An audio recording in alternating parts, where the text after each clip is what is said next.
உலகம் முழுவதும் வாழக்கூடிய கடவுள் அருள் டிவி நேயர்கள் அனைவருக்கும் உங்கள் தாம்பரம் ஸ்ரீ வாராகி ஈசனேசன் சுவாமி நல்லாசிகள் வாழ்த்துக்கள். ஜெய் வாராகி, ஜெய் ஜெய் வாராகி. நமசிவாயம். ஜெய் வாராகி, ஜெய் ஜெய் வாராகி. உலகம் முழுவதும் வாழக்கூடிய எனதருமை அன்பு பக்தர்களே, அன்பு நேயர்களே, உங்கள் அனைவருக்கும் உங்கள் தாம்பரம் ஸ்ரீ வாராகி ஈசனேசன் சுவாமியுடைய நல்லாசிகள் வாழ்த்துக்கள். ஜெய் வாராகி, ஜெய் ஜெய் வாராகி. 5 நிமிடத்தில், ஏன்னா இப்போ எல்லாரும் ஷார்ட்ஸ் போடுறாங்க, 1 நிமிஷத்தில் போடுறாங்க, அதையே 3 நிமிஷமாக கொஞ்சம் எக்ஸ்டெண்ட் பண்ணியிருக்கிறாங்க. ஆனால் ரொம்ப ஷார்ட் அண்ட் ஸ்வீட்டாக ஒரு ராசி பலனை சொல்லணும் அப்படின்னு சொல்லி, ஏன்னா கார்த்திகை மாதம் நாம் எப்பொழுதுமே தனியாக பதிவுகள் போடுவது உண்டு. கொஞ்சம் நேரமின்மை காரணமாக நிறைய ஒர்க்காக இருந்துட்டு நிறைய பரிகாரங்கள் வெளியூர்லாம் போனதால் 5 நிமிடத்தில் கார்த்திகை மாத ராசி பலன்கள் உங்கள் ராசிக்கு என்ன சொல்லுது? கார்த்திகை மாதத்தை பொறுத்தவரையில் இந்த சனி பகவான் வக்ர நிவர்த்தி அடைந்திருக்கிறார். இது எல்லாருக்கும் ஒரு சிறப்பு. கார்த்திகை மாதம் சனி பகவான் வக்ர நிவர்த்தி அடைந்திருக்கிறார். இது ஒரு தனி சிறப்பு. இயல்பு நிலைக்கு சனி பகவான் வந்திருக்கிறார். சார் 9 கிரகத்தில் முக்கியமானவர் யாருன்னு கேட்டீங்கன்னா ஆயுள் காரகன் அவர் தான், அல்லது ஆரோக்கிய காரகன் அவர் தான், தலையெழுத்தை தீர்மானிக்கக்கூடியவர் அவர் தான், வேலை வாய்ப்புகள் தரக்கூடியவர் அவர் தான், தொழில் அமைப்புகளை சிறப்பாக செய்யக்கூடியவர், தொழிலை அமைச்சு கொடுக்கக்கூடியவர் அவர் தான், வருமானம் தடையில்லாமல் எந்த காரியத்துக்கும் தடை போடாமல் இருக்கணும்னா அவருக்கும் காரணகர்த்தா அவர் தான், ஜெயிக்கணும்னா அவருடைய அனுமதி வேணும். அப்போது ஒரு மனிதனுக்கு எந்த நன்மை நடைபெற வேண்டும் என்று சொன்னாலும் அதுக்கு சனி பகவான் வழிவிடணும். அவர் வழி விட்டாதான் உங்களுக்கு நல்லதே நடக்கும். உங்களுக்குன்னு இல்லைங்க, எல்லாருக்கும். அது புல் பூண்டு பூச்சியானாலும் சரிதான், பறவையானாலும் சரிதான். சனி பகவான் வழி விடுவாரேயானால் எந்த உயிரும் உய்வு பெறும். அப்போ அப்பேற்பட்ட சனி பகவான் இந்த கார்த்திகை மாதத்தில் என்ன இருக்காருங்க? வக்ர நிவர்த்தி அடைந்திருக்கிறார். வக்ர நிவர்த்தினா என்னென்னா அவர் கொஞ்சம் நார்மல் பொசிஷனுக்கு, இயல்பு நிலைக்கு வந்திருக்கிறார். இத்தனை நாள் அவர் இயல்பு நிலையில் இல்லை. அப்போ இந்த கார்த்திகை மாதத்தை பொறுத்தவரையில் 2 விஷயம். முதல்ல சூரிய பகவான் தனக்கு கேந்திரஸ்தானமாக இருக்கக்கூடிய 4ஆம் பாவத்தில் இருக்கிறார். சூரியன் விருச்சக ராசியில் இருக்கிறாருங்க.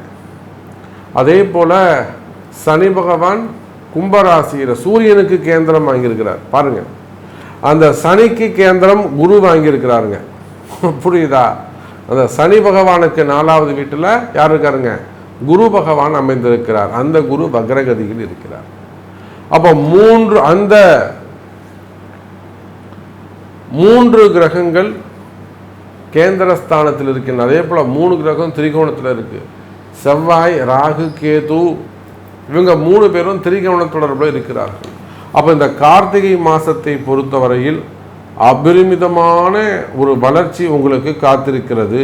உலகம் முழுவதும் வாழக்கூடிய எனதருமை அன்பர்களே, அபரிமிதமான ஒரு வளர்ச்சி, நல்ல யோகங்கள் நிறைந்த மாதமாகவும், நினைத்த காரியத்தை எல்லாம் சாதிக்கக்கூடிய வாய்ப்புகளையும் இந்த மாதம் உங்களுக்கு பெற்றுத்தருகிறது. நிறைய அன்பர்கள் நிறைய கஷ்டத்தில் இருக்கிறீங்க, எனக்கு தெரியும். உங்களுடைய கஷ்டங்கள், அதாவது குடும்ப கஷ்டமாக இருக்கலாம், குடும்பத்தொட்டு பிரிஞ்சு வெளியில் வந்திருக்கலாம், சொத்து பிரச்சனைகள் இருக்கலாம், வரவேண்டிய பணங்காசுகள் இருக்கலாம், நிறைய ப்ராப்ளம்ஸ். ஸோ அந்த கஷ்ட நஷ்டங்களிலிருந்து நீங்கி கஷ்டங்கள் நீங்கி வெற்றி என்னும் பெரிய அந்த ஓப்பன் கிரவுண்டுக்கு வரப்போகிறீங்க. ஒரு சந்தோஷமான ஒரு சூழ்நிலை இந்த கார்த்திகை மாதம் நிலவுகிறது. மெயினாக இந்த ஹெல்த் இஷ்யூஸ் இருக்கக்கூடியவங்க, ஹாஸ்பிட்டல் எக்ஸ்பென்சஸ் இருக்கக்கூடியவர்கள், இவங்க எல்லாருக்குமே கூட ஒரு நன்மை, ஒரு நல்ல மருத்துவம் அமையலை, ஒரு நல்ல டாக்டர்ஸ் அமையலை, இந்த மாதிரியான ப்ராப்ளம் இருக்குமே. ஆனால் இவற்றிலிருந்து கூட உங்களுக்கு விடுதலை ஏற்பட்டு அற்புதமான முறையில் நல்ல யோகங்கள் அமைகிறது எனதருமை அன்பு நேயர்களே. சரி, வாருங்க ஒரு ராசிக்கும் உங்கள் ராசிக்கு எப்படி இருக்குது, இந்த கார்த்திகை மாதம் என்ன சொல்லுதுன்னு பார்க்கலாம். மகர ராசி அன்பர்களே, மகர ராசி அன்பர்களே, அது அற்புதமான மாதம். ராசிக்கு லாபஸ்தானத்தில் 8ஆம் அதிபதி. 8க்குடையவன் லாபஸ்தானத்தில் அமைந்து, அதுவும் அந்த லாபஸ்தான அதிபதி 4, 11 கூடிய அந்த செவ்வாய் உங்களுக்கு சம சப்தமஸ்தானத்தில் அமைகிறார். இது ஒரு தனி சிறப்பு.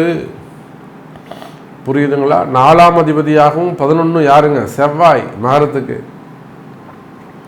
அதே போல 8ஆம் அதிபதி சூரியன் எங்க வராருங்க? 11 லாபஸ்தானத்தில் வந்து உட்கார்றாரு. அது அற்புதமான யோகம். 4, 11 சம்பந்தப்படுமே, ஆனால் அவன் வீடு வாசல் வண்டி வாகன யோகம் பெறுவான். சுகபோகங்கள் அதிகரிக்கும். பிரிந்த கணவன் மனைவி மீண்டும் ஒன்று சேருவதற்கு வாய்ப்புகள் உண்டு. கணவன் மனைவி இடையேவோ அல்லது காதலர்களிடையவோ ஏதேனும் மன கசப்புகள் இருக்குமே, ஆனால் சின்ன சின்ன மன வேற்றுமை கருத்து வேற்றுமை இருக்குமே, ஆனால் அவையெல்லாம் விலகி பிரிந்த உறவுகள் எல்லாம் மீண்டும் ஒன்று சேரக்கூடிய மாதமாக இந்த கார்த்திகை மாதம் அமைகிறது. குடும்பத்தில் மகிழ்ச்சி அதிகரிக்கும். குடும்பத்தில் சந்தோஷம் அதிகரிக்கும். பிரிந்த உறவுகள், அது கணவன் மனைவியாக இருக்கலாம், அப்பா அம்மாவாக இருக்கலாம், மாமனார் மாமியாராக இருக்கலாம், பிள்ளைகளாக இருக்கலாம். பசங்க சொல்கிற பேச்சை கேட்கல சாமி,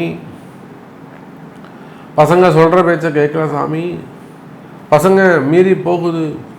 அந்த மாதிரி பிரிந்த உறவுகள் எல்லாம் மீண்டும் ஒன்று கூடக்கூடிய அற்புதமான மாதமாக இந்த கார்த்திகை மாதம் அமைகிறது மகர ராசி நேயர்களே. அதோடு மட்டுமல்ல, வராத பணங்காசுகள் வந்து சேரும். நீண்ட நாட்களாக உங்களுக்கு வந்து சேர வேண்டிய பணங்காசுகள் கிடைக்கக்கூடிய மாதமாகவும் இந்த மாதம் அமைகிறது. மெயினாக வேலை வாய்ப்புகள், அது கவர்மெண்ட் ஜாபாக இருந்தாலும் பிரைவேட் ஜாபாக இருந்தாலும் உள்நாடாக இருந்தாலும் வெளிநாடாக இருந்தாலும் வேலை வாய்ப்புகள் அதிகரிக்கும்.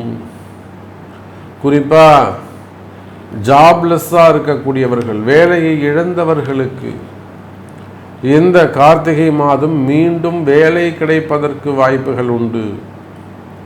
மகர ராசிக்கு தொழில் காரகன் என்று சொல்லக்கூடிய 10ஆம் அதிபதி காரகன் சனி பகவான், புதன் பகவான். சனியும் புதனும் சிறப்பு நிலையில் உள்ளார்கள். மகரத்துக்கு 2ஆம் பாவத்தில் சனி, ராசிநாதன் 2ஆம் பாவத்தில் இயல்பு நிலையில் இருப்பது ஒரு அற்புதமான ஜாதகம், கிரக அமைப்பு. அதே போல 6 மற்றும் 9 புதன் பகவான் லாபஸ்தானத்தில் இருப்பது அதைவிட மிக சிறப்பு. அப்போ இந்த சனியும் புதனும் இணைந்து நல்ல பணவரவு தனவரவை தரக்கூடிய யோகத்தில் அமைகிறார்கள். அப்போ உத்தியோகம் சிறப்பானதாக இருக்கும், வேலை சிறப்பானதாக இருக்கும், வேலையில் நல்ல முன்னேற்றங்கள் இருக்கும், வேலை செய்கிற இடத்துல இருக்கக்கூடிய கஷ்டங்கள் விலகும். குறிப்பாக கடன் சுமைகள் கடன் பிரச்சனைகள் விலகும். அதே போல் தொழில் போட்டிகள், வியாபார போட்டிகள், பதவி போட்டிகள், இந்த பதவி போட்டிகள்லாம் இப்போ நடந்துக்கிட்டு இருக்குது. சொத்து பிரச்சனைகள், வம்பு வழக்கு, கோர்ட்டு கேஸு, இந்த மாதிரியான ட்ரபுள்ஸ், வம்பு வழக்குகள் இருக்குமே. மகர ராசினா கண்டிப்பாக வம்பு வழக்கு இருக்குது. சம்பந்தமே இல்லாமல் யாரோ உங்கள் காசை தின்ட்டு போகிறாங்க, சாப்பிட்டு போகிறாங்க. அந்த வம்பு வழக்குகள் இருக்குமே, ஆனால் அந்த வம்பு வழக்குகளிலிருந்து விடுபடக்கூடிய அற்புதமான மாதம். அப்போ மகர ராசி அன்பர்களே, இந்த கார்த்திகை மாதத்தை பொறுத்தவரையில் வரவு செலவு நிறைந்த மாதமாகவும், கவலைகள் நீங்கி நன்மைகள் நிம்மதி பெருகக்கூடிய மாதமாகவும், வேலையில் சிறந்து விளங்கலாம், வியாபாரம் சிறப்பானதாக இருக்கும், குடும்பத்துக்கு மகிழ்ச்சி,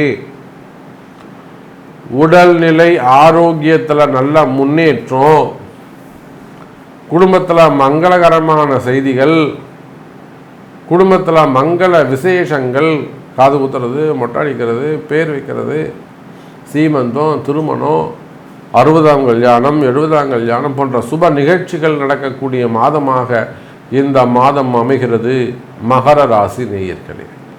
அப்போ உங்களுடைய கேள்விகள் என்ன, எனக்கு இதை பற்றி கொஞ்சம் சொல்லுங்கள் சாமின்னு உங்களிடம் கேள்விகள் இருக்குமே, ஆனால் அதற்கு உங்களுடைய பிறப்பு ஜாதகம்தான் பேசும். மகர ராசி அன்பர்களே, கடவுள் அருள் டிவியை பார்த்தமைக்கு நன்றிகள். மேலும் இது போன்ற தகவல்களை தெரிந்து கொள்ள கடவுள் அருள் டிவியை சப்ஸ்கிரைப் செய்யுங்கள். மறக்காமல் பெல் ஐக்கானை கிளிக் செய்யுங்கள்.